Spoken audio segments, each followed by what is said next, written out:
बर्तमान आम गहन आम मुख्य अतिथि आसी पहुंची सारे बर्तमान शुभ उद्घाटन अनुष्ठित तेणु आपण मान विनम्र निवेदन आपण मैंने आमर अतिथि सागरे सामिल हो मंच निकट को आसतु।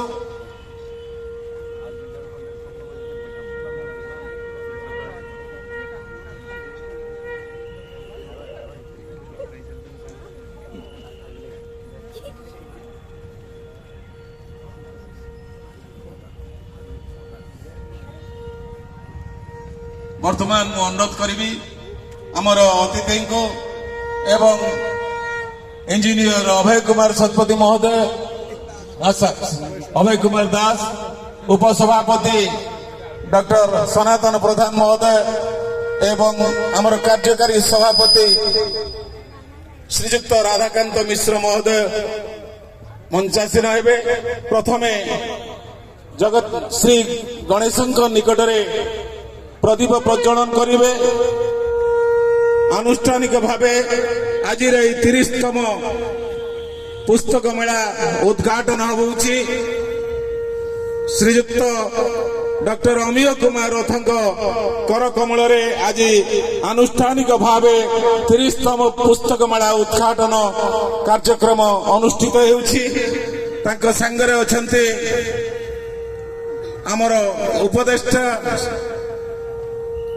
श्रीजुक्त अभय कुमार दास महोदय, कार्यकारी सभापति श्रीजुक्त राधाकांत मिश्र महोदय एवं उपसभापति डॉक्टर सनातन प्रधान महोदय, साधारण संपादक श्रीजुक्त सुकांत कुमार खुंटिया महोदय।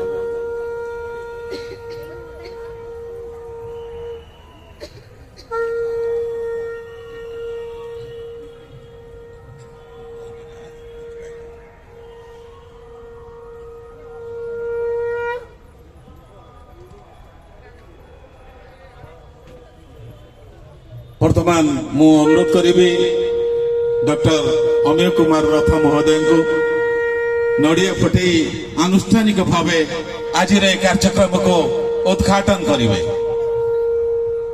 जय गणेशाय नमः।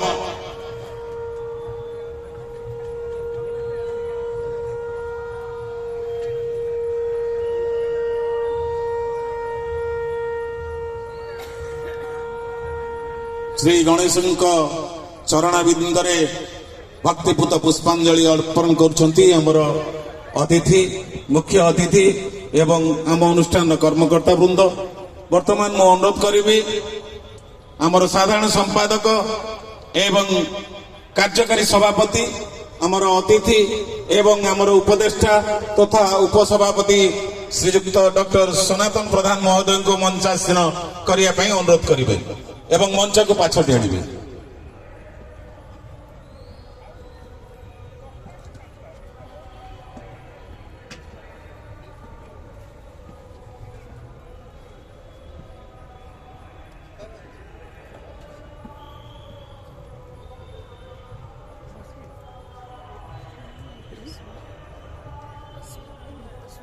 वर्तमान अनुरोध करी आमर कर्मकर्ता को से अतिथि को पुष्पगुच्छ प्रदान करेंगे। आमर कार्यकारी सभापति